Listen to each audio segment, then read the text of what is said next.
no capítulo de número 26.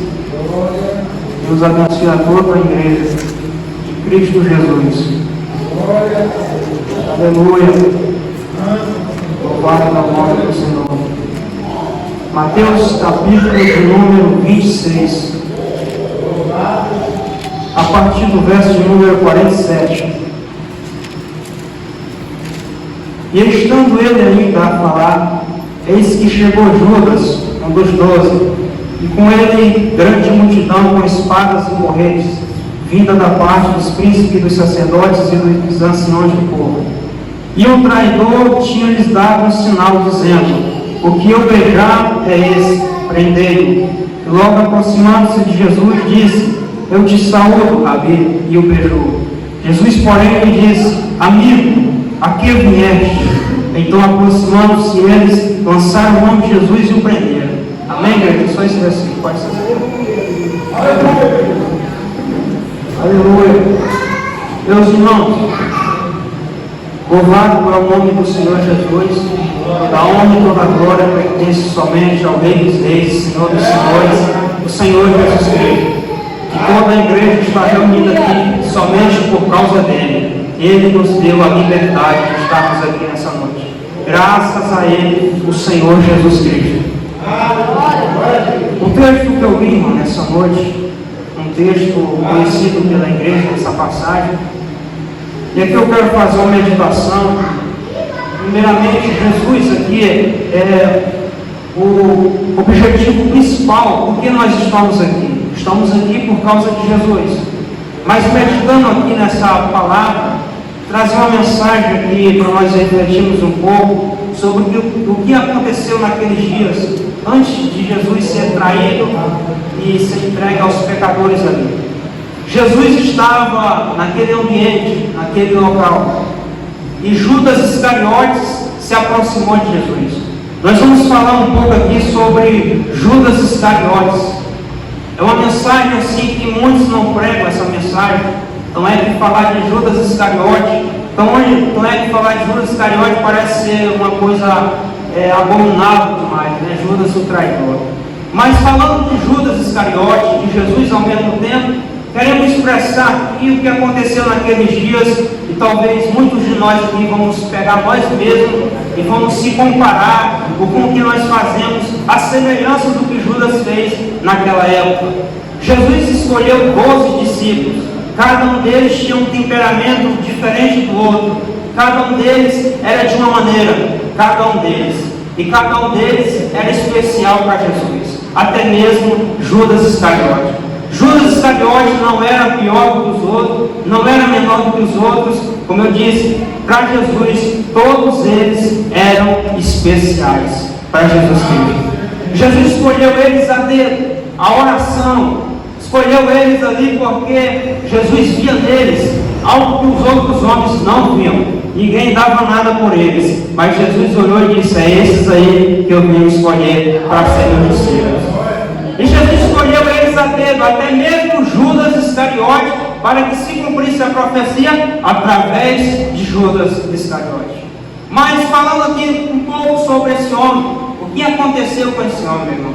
Jesus tinha um amor especial por todos, nós, sem exceção, por todos. E Judas Iscariote, Jesus trabalhou de uma maneira especial em todos eles. E Judas Iscariote era um homem diferente dos outros. Se nós fôssemos estudar o temperamento de cada um dos discípulos, à luz da psicologia, só Judas Iscariote passava, era aprovado ali na psicologia. Judas Iscariote tinha um temperamento diferente dos outros, era um homem equilibrado, não passava a mão na frente dos pés, nem os pés na frente das mãos, era um homem que tinha equilíbrio, tinha inteligência. Judas veio da terra de Caríades, e na terra de Caríades, naquele tempo, as crianças que nasciam eram ensinadas desde pequena a combater o Império Romano, ensinada a ser uma pessoa diferente, que não aceitava a escravidão. E Judas Iscariote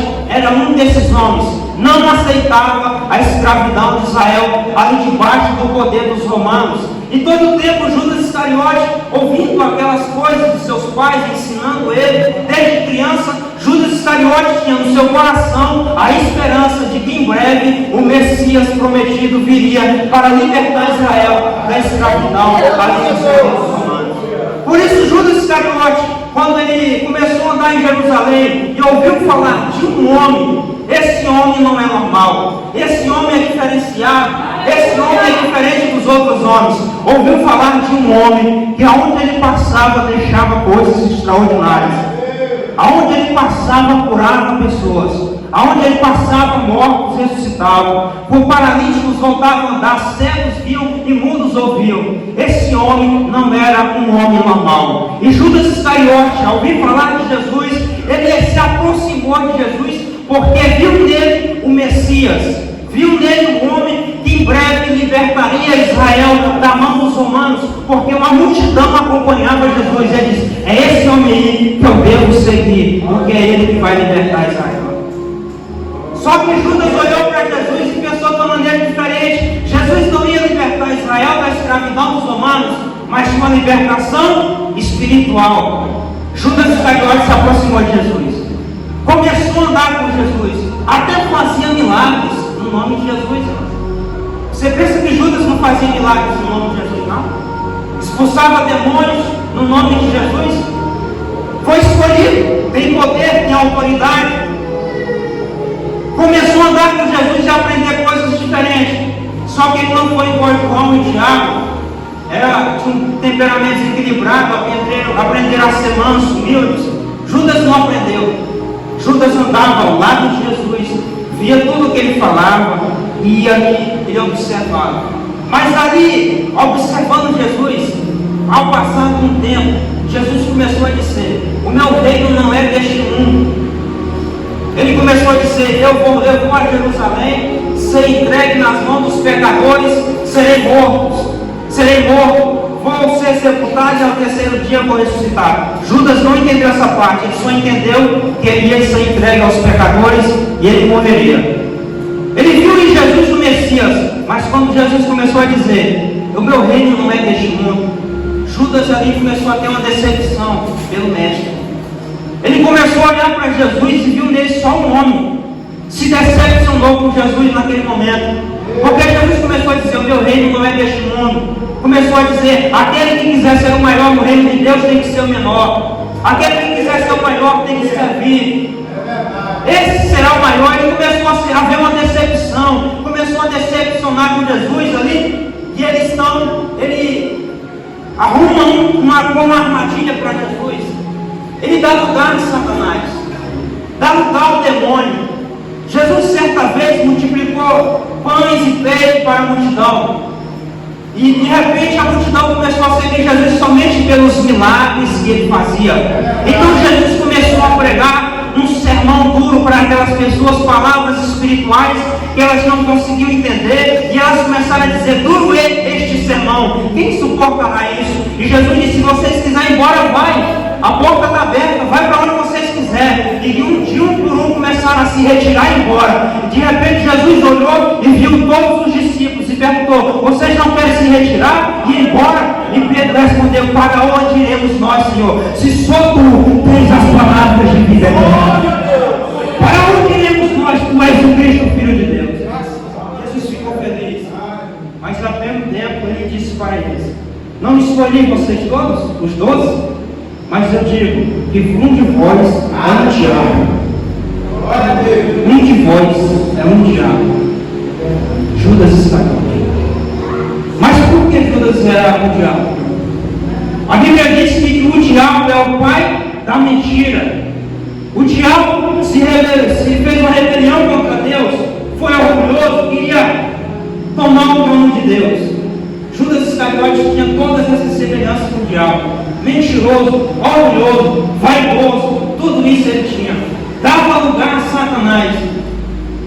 Então é que um dia, quando Jesus estava na casa de Lázaro, e ali Marta estava preparando uma ceia, era dia de ceia naquele dia, estava preparando uma ceia, e de repente Maria, irmã de Marta, pega um perfume, um nardo puro ali, bem caro, perfume caro, e de repente ela derramou o perfume nos pés de Jesus ajoelhada e começou a lavar os pés dele com seus cabelos. De repente Judas olhou, viu vender ele aí muito caro e dar o dinheiro aos pobres. Só que a Bíblia diz que ele falou isso pensando em outra coisa, porque se vendesse e o dinheiro viesse para o ministério de Jesus, ele colocava a mão na sacola do ministério de Jesus e roubava ali dinheiro do ministério de Jesus. Era isso que Judas Iscariotes fazia no ministério de Jesus. Era ladrão também. Era ladrão. Só pensava em vaidade, em dinheiro, conquistas, reinos. Tinha essas cobiças. Então é que Jesus, ao passar um tempo, Jesus está se preparando, irmão, para aquele dia. Daqui a pouco eu encerro. Vamos caminhando aqui para o encerramento. Jesus está preparando os seus discípulos. Jesus quer que eles orem. Jesus quer que eles preguem. Jesus quer que eles fiquem firmes na palavra que ele falou naquele momento. E Jesus ali está agora em uma santa ceia novamente. Jesus está em um lugar e de repente Jesus pega uma toalha, ele tira suas vestes, enrola ela na cintura, pega uma bacia, coloca água na bacia e começa a lavar os pés dos discípulos um por um. Quando chega, terminou ali, ele diz: todos vocês estão limpos, menos um de vós. Ele falava isso de Judas Iscariote. Daqui a pouco Jesus começou a pregar para eles, começou a falar suas palavras de vida eterna e de repente a Bíblia diz que Jesus turbou-se em espírito. Jesus ficou inquieto e de repente Jesus olhou para eles e disse: na verdade vos digo que um de vós há de me trair. E os discípulos oraram um para o outro, começaram a perguntar: será quem é que vai trair Jesus? E perguntaram um por um: Senhor, sou eu que vou trair? Um por um começaram a perguntar. A Bíblia diz no Evangelho de Mateus que Judas Iscariote olhou para Jesus e disse: Senhor, sou eu? Jesus olhou para ele e disse: tu disseste, não eu. Jesus não acusou Judas. Jesus sabia que era ele, mas não acusou Judas. Ele disse: Senhor, é eu que vou te trair? Não, tu está dizendo que vai te trair. Ele poderia acusar: é tu mesmo que vai me trair. Mandar o discípulo pegar e dar uma rapada nele, passar as costas dele com cipó, jogar no som, jogar sal dele. Mas não, Jesus disse: tu está dizendo que vai te trair. E Judas Iscariote, Jesus disse para ele: o que você tiver de fazer, faça logo. E ele saiu, se levantou, e a Bíblia vai dizer que nesse momento Satanás entrou no coração de Judas. Foi preparar todo o esquema que ele estava fazendo para Jesus. E os discípulos pensavam que ele ia pegar dinheiro, vender alguma coisa, dar dinheiro aos pobres, e ali comprar alguns preparamentos para a festa. Não, ele saiu para armar toda a artimanha desgraçada que o diabo havia colocado no seu coração para entregar Jesus por 30 moedas de prata, o preço de um escravo. Era essa a trama desgraçada de Judas. Se decepcionou com Jesus e agora ele arma essa artimanha e por 30 moedas de prata ele negocia o seu mestre com os pecadores. Aleluia.